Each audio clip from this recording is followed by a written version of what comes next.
Өнөөдрийн хуралдаанаар бол бид нар ерөөсөө энэ одоо цаашид хийж хэрэгжүүлэх энэ шуурхай удирдлагын төв болон энэ мэдээллийн ажлуудыг төлөвлөгөөнд нэмэлт байдлаар оруулж ажиллах хэрэгтэй. За нэгдүгürt, хоёрдугаарт бидний хувьд хамгийн чухал зүйл нь бол энэ газын шилжилтийн үед бид нар иргэдийг яаж нэг аваар ослох уу, галт төмөргүй байлгах уу. За энд одоо гамшигт осол тохиолдсон тохиолдолд энэ ажихуун одоо ажилтан албан хаагч нарыг хэрхэн яаж оролцуулах уу гэдэг энэ сургалт чадварчуулах тал дээр онцгой анхаарч төлөвлөгөөнд өөрчлөлт авч байна.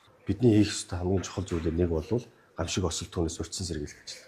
За энд бид нар хоёр зүйлүүдийг онцгой анхаарч байгаа. Нэгдүгээрт иргэдэд мэдээлэх хэрэгтэй. Хизээ хэр хэмжээний бор орох гэж байна. Хизээ ямар хэмжээний нар шарах гэж байгаа юм. Хизээ ямар одоо галт төмрийн осол гарах болцоотой байгаа юм. Хэрхэн түүнээс урьдчилан сэргийлэх вэ гэдэг мэдээллийг иргэдэд хангалттай өгөх хэрэгтэй. Тэнийг тогтмол цагт тодорхой одоо судалгааны дагуу бид нар өгдөг байх энэ зохицуултыг эхлүүлье гэж. За эхний ээлжинд бид нар цахим хөгжлийн яамтай хамтраад ийм Монголын системээр эхний ээлжинд мэдээлэл өргөнө. За явандаа бид нар одоо энэ сүлжээ харгалзахгүйгээр үн төлбөргүйгээр мэдээллийг иргэдэд тогтмол өгдөг байх CBS системийг одоо судалж танилцуулж байгаа. Өнөөдрийн хурлаар бол энэ системийг бид нар судлаад эргэж танилцуулаад эрхчлэлдээ багтааж бид нар иргэдтэй Улаанбаатар хотод энэ системийг бий болгох гэж байна. За гамшиг ослоос нөгөө талдаа сэргийлэх одоо бидний чухал зүйл бол гамшиг ослоос түүнээс урьдчилан сэргийлэх ажлын хүрээнд бид нар энэ шуурхай удирдлагын төвийг бий болгох нь тэр олон эд хөрөнгө, олон иргэний амнаас эрсдгээс урьдчилан сэргийлэх юм давуу талтай. За тэр дотор галт төмрийн осол халиад ишгийн асуудал бол Улаанбаатарчуудын Улаанбаатар хотын хувьд бол бас томоохон тийм асуудал болж гарч ирж байгаа. Тийм учраас бид нар галт төмрийн үед Улаанбаатар хотод нэг 19-с 23 байршил өндөр ийм камержуулалтыг бий болгож тавья. За дараагийн ээлжинд нөгөө галт төмрийн осол дээр бид нар очихдоо автомашиныхаа одоо дээр нь бол 360 градустай камерыг тавьж байршуулах хэрэгтэй. За галс нөгч галын машинаас буулаа наашаа шуурхай удирдлагын төв рүүгээ мэдээлэл өгдөг байна.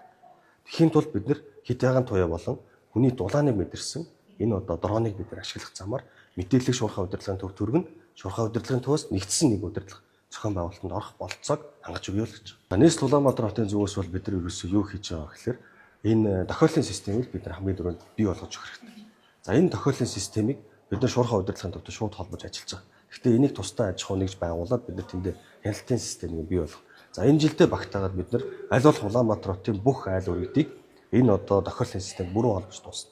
Тэгэхээр иргэн таны гэрт одоо жишээ нь ингээд нүрс хүслийн дутуу хэсэл илэрлээ. Амтгүй, үнэргүй, нүдэнд харагддаггүй учраас хүн ингээд тэрэндээ угаартаад нас урчдаг. Тэрнээс урьдчилан сэргийлэх нь одоо удирдлагын төвийг бид нар бий болгож ажиллана.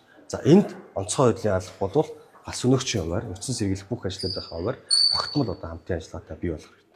За одоо бид нар юу хийх чинь гэвэл газын шилжилт явах гэж. 50000 айлыг шилжүүлнэ гэдгийг та бүхэн бүгд сонссон, бүгд мэдж байгаа. За ингээд бүх бэлтгэл ажлуудыг хангаж ажиллана. Газын шилжилтийн хувьд бол манай улсын хувьд бол иргэн одоо хэрэгжилж байгаа тохиолдол одоо хамгийн ихний тохиолдол нь жахаа орж иж байгаа юм. Тийм учраас бид нар яг энэ төрлийн одоо чиглэлд урьдчилан сэргийлэх бүх ажлыг албан хаагч нараа нэгдүгээр сурах хэрэгтэй. Хоёрдугаар бид нар иргэдтэйгээ бид нар тогтмол ажиллах хэрэгтэй. Олон улсын байгууллагатай хамтраад нэгдсэн нийгэм удирдлагын систем гарч байгаа. Энэ системдэр одоо би өнөөдрийн энэ хуралдаанаас холболтын ажиллагаануудыг бүгдийг хийж дуусна. Эх 7 хоног төлөвлөгөө бэлэн болохоор манай онцгой байдлын албан хаагч нар сургалтанд хамрагдана, иргэдтэй мэдээлжүүлэх энэ ажил руу орж ажиллана гэсэн.